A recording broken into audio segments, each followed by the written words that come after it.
One afternoon, I got a call from an unusual person. It was Sarah, my best friend who stole my boyfriend Charles a decade ago. Reluctantly, I decided to answer the phone. Right off the bat, Sarah says something shocking. I had twins. I need a baby shower gift of $30,000, please.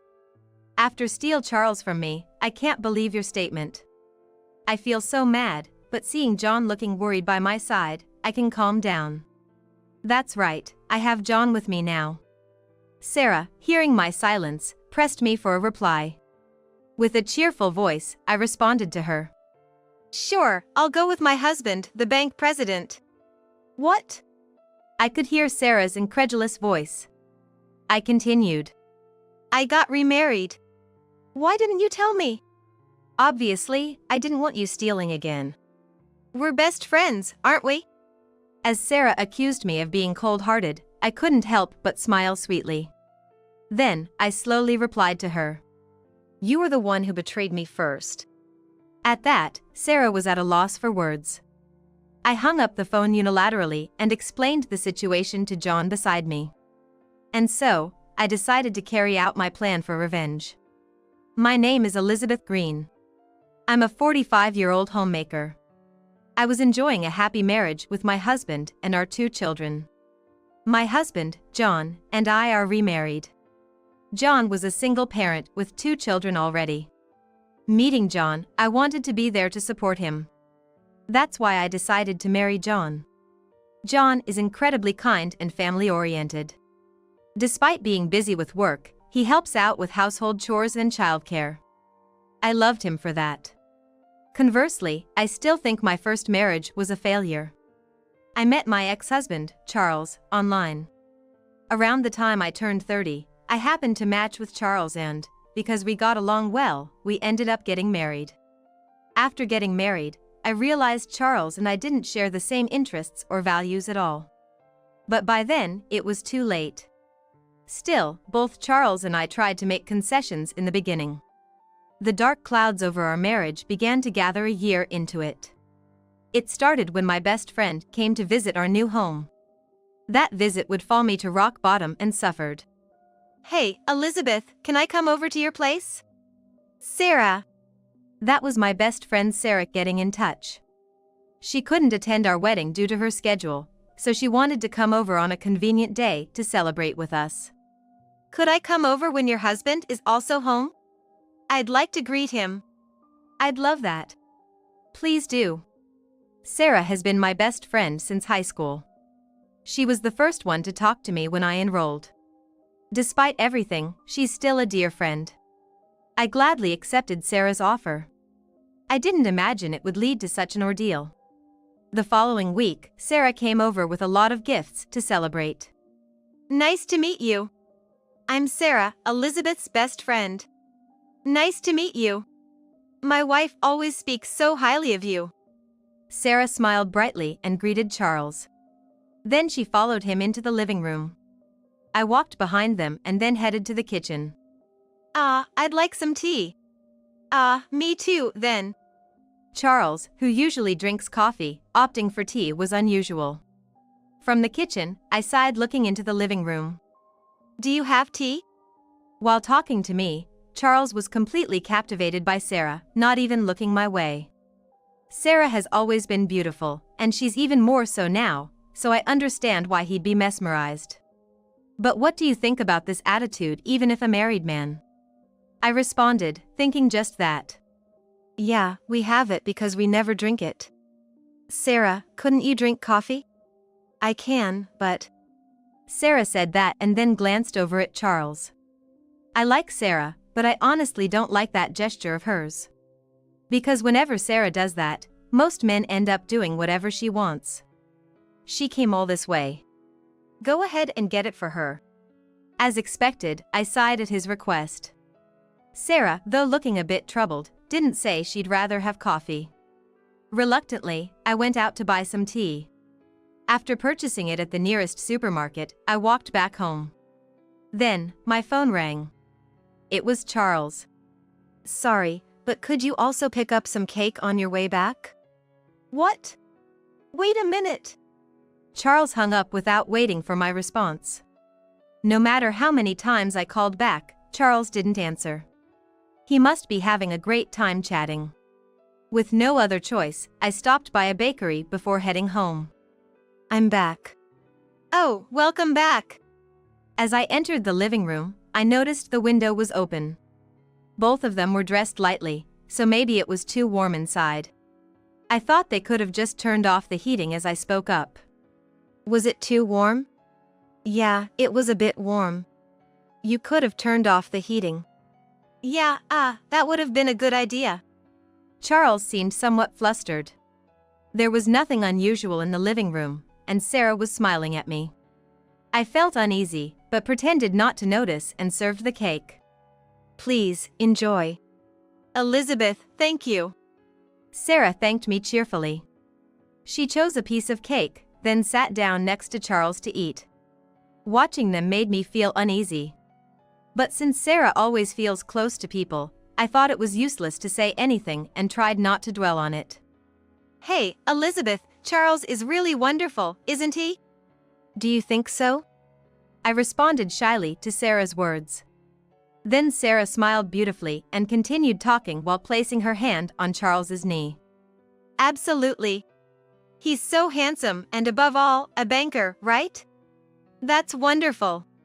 Thank you. You're wonderful too, Sarah.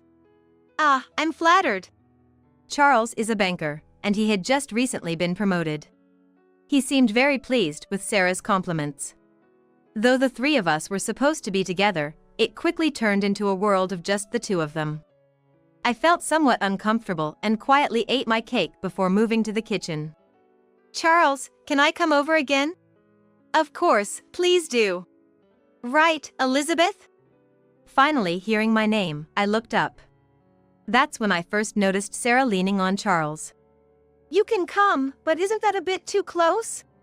Elizabeth, are you jealous by any chance? If you're too controlling, Charles might not like it, you know? It's not about that. As I spoke more strongly in response to Sarah's teasing, Charles frowned. Elizabeth. That's rude to Sarah who came all this way. Apologize. What? Apologize. Charles had never raised his voice before. So, I opened my eyes wide in surprise. It's okay, Charles. I'm not mad. Right, Elizabeth? We're best friends, aren't we? Sorry. As I reluctantly apologized, Sarah looked very pleased. Beside her, Charles also looked at Sarah with a kind face. Seeing that made me feel terrible. Sarah stayed for dinner and left, but she clung to Charles the whole time. And finally, she hugged Charles before leaving. Sarah is really beautiful, isn't she? Did you enjoy flirting with my best friend? Are you jealous? No. After Sarah left, when I blamed Charles with a stern face, he immediately became sullen. What? It's not jealousy but envy because Sarah is beautiful. That's not good. It's not that. Give me a break. I'm going to bed. You should clean up. With that, Charles quickly went to the bedroom. Left alone, I cleaned up while crying. From that day on, Charles's behavior became noticeably strange. I don't need dinner today. What? Again? You got a problem with that? It's not that but... Charles started eating out about half the week. He said he was busy with work, but he seemed too cheerful for that to be the case. I had a bad feeling but tried not to think about it too much. Make sure you iron my shirts properly. Don't embarrass me. Yeah, sure. Since the day Sarah visited, Charles began to treat me with disdain. It was incredibly sad and painful. Once, I asked Charles why he was acting this way. But he just glared at me, not bothering to respond. Just do the housework quickly instead of worrying about that. Charles said that and stopped helping around the house altogether. On days when he said he didn't need dinner, I watched Charles leave eagerly, feeling lonely. A month into this routine, Sarah suddenly showed up one weekend. Elizabeth, I have something I want to talk about. Sarah, I told you to wait. But I really have to. The conversation at the entrance made me realize my worst fears had come true. "Since when?" Charles answered awkwardly. "Since the day Sarah visited." Hearing that, my world went dark. Then Sarah spoke to me. "I thought it was wrong. After all, he's your husband. But I've fallen for Charles." Sarah said this with teary eyes, and Charles moved closer to comfort her. Honestly, I had a feeling something like this would happen ever since I first introduced them. But I looked away. "Are you going to divorce me?" "I'm sorry. But I've fallen in love with Sarah. Please don't blame Sarah." Charles's words hit me like a blunt instrument, bringing anger and shock simultaneously. "Why do you get to decide that? I'll despise both of you." "Fine, but it is not her fault." "Do whatever you please." Unable to bear seeing my loved one protect his affair partner, I yelled, and Sarah flinched. Charles hugged her as if to protect her. I felt like I was going insane. I divorced Charles soon after. I moved away. Rumors told me they married soon after, and while I grieved, I started a new life. Fortunately, I found a job quickly. By the time I got used to work, I had a new boyfriend, and I gradually stopped thinking about Charles and Sarah. My new boyfriend, John, is a very kind man. John is divorced and he has 2 kids. Despite his busy work life, he's fully committed to parenting, and I completely fell for him. John loves me with all his heart. John introduced me to his children early on, and they got along with me well. Then, after dating for about 3 years, we got married. Surrounded by blessings from everyone, I decided to support him by quitting my job and becoming a housewife. I am living every day happily.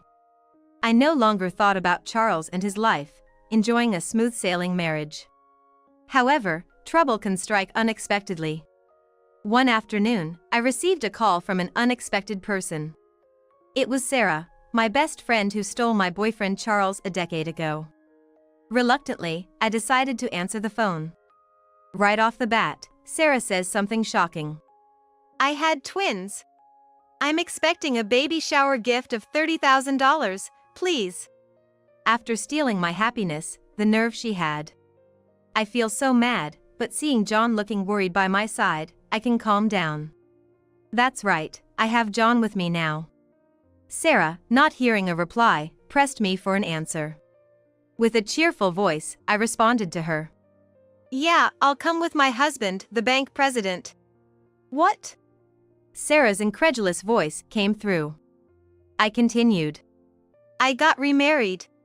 "Why didn't you tell me?" "Obviously, I didn't want you meddling again." "We're best friends, aren't we?" I couldn't help but smile at Sarah's declaration of cruel.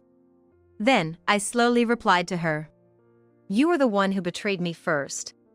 At that, Sarah was lost for words. I hung up the phone unilaterally and explained the situation to John beside me. That's when we decided to go through with a revenge plan. We discussed and fine-tuned the plan together. There were something I had originally thought of right after my divorce but had forgotten because I was enjoying my time with John. But if they were going to bring it up again, that's a different story. "Go ahead with it, full force." "Yeah, thank you." I thanked him and nodded. Then, I repeatedly simulated the reunion with Sarah set for the following week. On the day, I headed to the address Sarah gave me and rang the doorbell. "Welcome. And, your husband?" "Yes, that's right." "I didn't know you remarried. You could have told me." "How dare you say that after what you did?"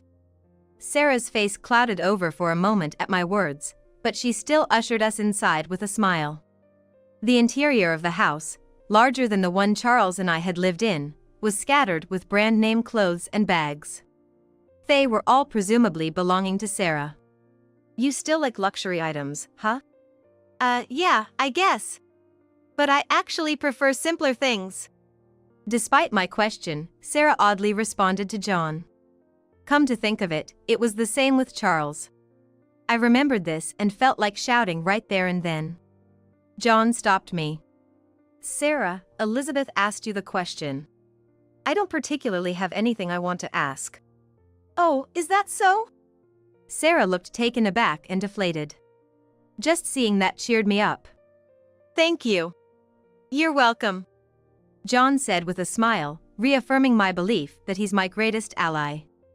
Entering the living room, we found Charles lounging around. He looked up in surprise when he saw me. Elizabeth, why are you here? Why? Because Sarah invited us. Huh? Sarah, why did you invite her? Charles looked puzzled. And he was even more surprised when he looked behind me. The president. Why are you with Elizabeth? I remarried. This is my husband. Huh? You remarried? Charles kept looking back and forth between me and John. His attitude was so rude that John's brow furrowed. Do you have a problem with my wife? No, of course not. Charles straightened up and replied, looking rather pathetic. Sarah, perhaps thinking the same, sighed exaggeratedly. But Sarah does not end it. Nice to meet you, Elizabeth's husband. I'm Sarah, Elizabeth's best friend. As she said this, leaning towards John, he sidestepped her. Yet Sarah didn't give up. You're very handsome. What's your name? I see no reason to tell you. What? That's cold. Come on, it's okay, right? Sarah reached out and touched his arm. In an instant, he knocked her hand away. Ouch! Sarah! What do you think you're doing to my wife?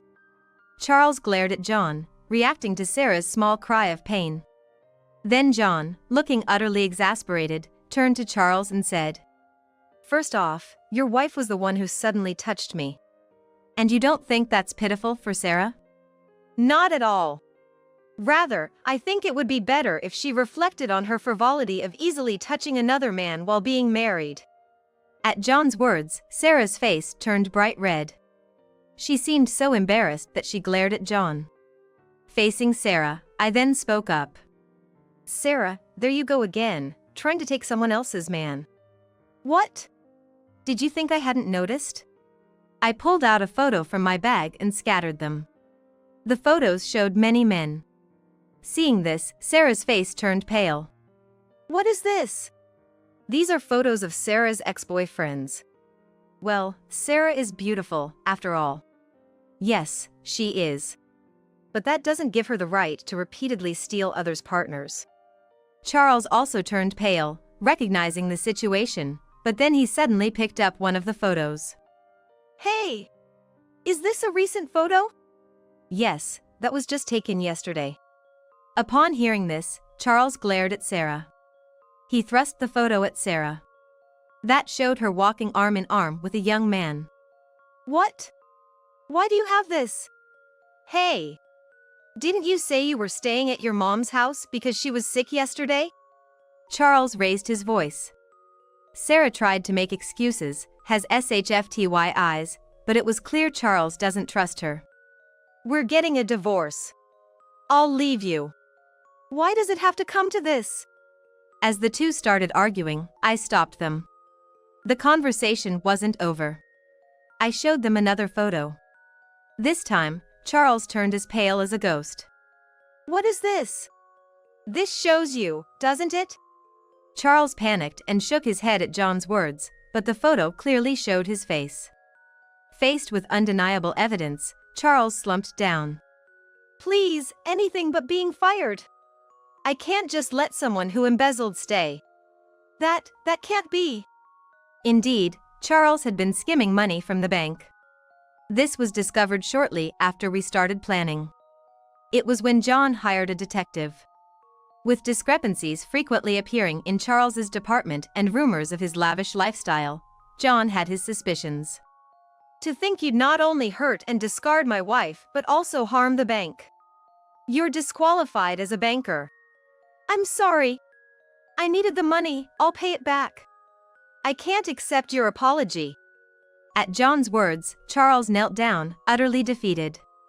Sarah looked down on him as if he were trash. And you said your salary went up recently, was that a lie? It's because you always splurge on luxury item. It's your fault for not earning a high salary. You're the worst. How dare you? Charles glared at Sarah. However, Sarah, thinking she was superior, didn't even flinch. I handed her a document. It's not something someone in debt should be saying, right? How do you have that? If you'd borrowed from a legit place, the interest wouldn't have skyrocketed like this. I'm so sorry. I said this to Sarah and then made a phone call. After finishing the call, I turned back to Sarah. Sarah, you were popular back in the day, right? So what? But did you know, behind your back, you were actually disliked? Sarah looked at me with a stunned expression. In fact, during our school days, Sarah was really disliked behind the scenes. Her cute appearance making her popular with boys. But her bad attitude and habit of stealing other people's boyfriends made her resented by girls. As I explained this, Sarah looks frightened because she had never realized this. You said I was out of my league, but you were just disliked and people keep their distance from you. That's a lie! As proof, nobody invited you to their weddings, did they? Sarah's face showed shock. I had thought of her as a best friend and never imagined she would go after my partner, so I invited her to my wedding. Although Sarah couldn't attend due to her schedule, if she had, I might have been criticized by my other friends. Reflecting on this now gave me shivers. However, Sarah seemed too preoccupied to notice my reaction. Lies. I was popular and beautiful. That's why I was out of my league. Sarah's muttering was honestly eerie. After a while, she suddenly snapped to attention John. Then she approached John, attempting to lean on him. Hey, John, I'm beautiful, right? John silently avoided her. Frustrated by his reaction, Sarah reached out and grabbed John. Why are you avoiding me? Because it was creepy. Creepy? Yes, like a witch. Sarah, having lost all her composure, was flustered and her hair was disheveled. Seeing this, I thought John's words were spot on. John continued, clearly and firmly. My wife is more beautiful than you, so I have no interest in you. More beautiful than me? Impossible. No, it's true. Both in the beauty of her heart and her appearance, my wife is the best. John's words made me well up. However, Sarah was furious, having been told I was more beautiful. Elizabeth is more beautiful? Are you blind? Then the problem is with your brain. What? John kept stirring up her, and Sarah was getting agitated. As we were going back and forth, the doorbell rang. Seeing the visitor, Sarah turned pale. No way! Good luck with your debt repayment. No! As Sarah screamed, the door opened, and Mafia entered the room. They took Sarah away with them by force. Charles watched, trembling, without attempting to save his wife. Seeing him like that, I thought how right I was to have divorced him. It was painful and hurtful, but thank you for falling for Sarah. It seems my thoughts were showing on my face. Charles glared at me. What's so funny? Huh? Nothing. Just thinking this is what they mean by you reap what you sow, . If it weren't you, I could have been happy. No way. You're both drowning in debt. Unable to argue against my words, Charles was grinding his teeth in frustration. To him, I smiled sweetly and handed over a thick envelope. What's this? A baby shower gift. It's the $30,000 Sarah asked for. Aren't you going to show me the kids? They're at my parents' house today. Wait, $30,000? Yeah, you need money. Right? Yes, the amount of $30,000 was actually the alimony paid to me by them at that time. Burdened by debt, Sarah likely intended to use it to pay off her debts. The kids were left at Charles's parents' house because Sarah never intended to show them to us from the start. I then dropped another bombshell. Well, I hope those kids are really yours. What do you mean? Oh. Charles's face turned pale as he understood the meaning of my words. If Sarah has dated with a fair partner before the pregnancy, there's a high chance he's the father. It seemed Charles had just realized this. But Sarah said they look like me. Of course, she would say that to avoid being caught. All your words are lies. Huh? I'm not so idle to lie. If Sarah hadn't called, I never wanted anything to do with you again. As I consistently cut off Charles's words, he gradually lost his momentum. I confronted him further. This is an old test result. Test result? Yes. I had it reissued by the hospital. The document I presented was a gynecological test result from when Charles and I were married. It contained certain words. Natural pregnancy is difficult? Yes. So when I heard about the twins, I remembered this. Charles was shocked by the test result. I had planned to tell him after the test, but Sarah came over the day before I could say anything. Those kids aren't mine. It's highly likely. Why bring this up now? Revenge? To Charles's obvious question, I simply smiled. Then John spoke up. You're behaving yourself at home from tomorrow. Further notice will follow. Dismissal is inevitable. Wait, please. Anything but dismissal. Charles kept pleading even after that. John returned his pleas with a cold gaze. Then, he made a phone call. Hearing the name of the person on the other end, Charles lost all color in his face. You called the department head. I told him to properly investigate you. Charles, pale as a ghost, fell to his knees. And muttered softly. It's all over. Yes, it is. Your career as a banker is over. Not just as a banker, but his life seemed to be over, left with nothing but debts. But Charles probably knew that better than anyone. Lacking the energy to glare at me anymore, Charles began to apologize to John. I'm truly sorry. Please, anything but dismissal. That's impossible, as I've already said. When John firmly rejected him, Charles then turned to me, begging. Was it that important to him to remain a banker? I couldn't help but feel a certain respect. Charles craved something audacious. Elizabeth, I'm truly sorry. Is there any chance you could forgive me now? Do you think forgiving you would save you from being fired? That's part of it. I was astounded. I sighed at Charles's confirmation. And stated clearly. Even if I forgave you, it wouldn't erase the fact of embezzlement, and my husband doesn't mix personal feelings with business. That can't be. Charles seemed to think he had a lifeline, but now faced despair. Leaving Charles speechless, John and I left their house. Later, I heard that Sarah sent over divorce papers. Charles signed them. It turned out the twins were indeed the children of Sarah's affair partner, becoming a scandal within the bank. I received an apology from my former in-laws. We were estranged during my marriage, but it seems they were just keeping their distance. Charles now is exhausted and he shuts himself in his room at his parents' house. As John declared, he was fired from the bank. His life became a struggle with debts and the demand for the return of the embezzled funds. He was working multiple jobs day and night, without decent meal. He once tried to visit our house in shabby clothes, but was stopped by security before he could even reach the door. I can't find it in me to pity Charles's downfall. Perhaps I might be an insensitive person. But when I think about it, he brought it upon himself, so it's only natural. Since I was already acquainted with Sarah's parents, they were shocked when I told them the truth. It seems they were unaware of Sarah's lies about how she met Charles and that he was my ex-husband. I ended up feeling sorry as they kept apologizing to me. They offered to pay a nuisance fee, but since Sarah's parents weren't to blame, I declined. It's said that Sarah was taken away by mafia, and her whereabouts are now unknown. There was once a letter from her with a postmark near the sea, so she might still be alive somewhere.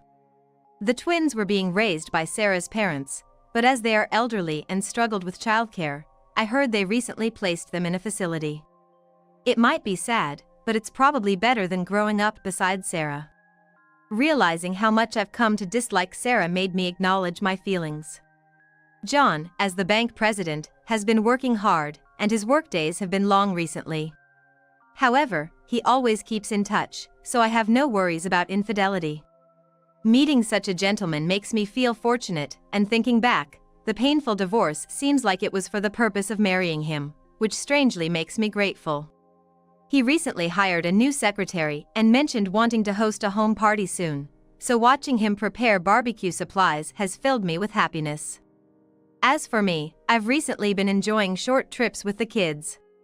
While most are day trips close to home, they are refreshing and fun. John wants to join, but he's been too busy to take time off, so for now, I'm enjoying the moments with the three of us. The older child, already in middle school, still calls me mom and shows affection.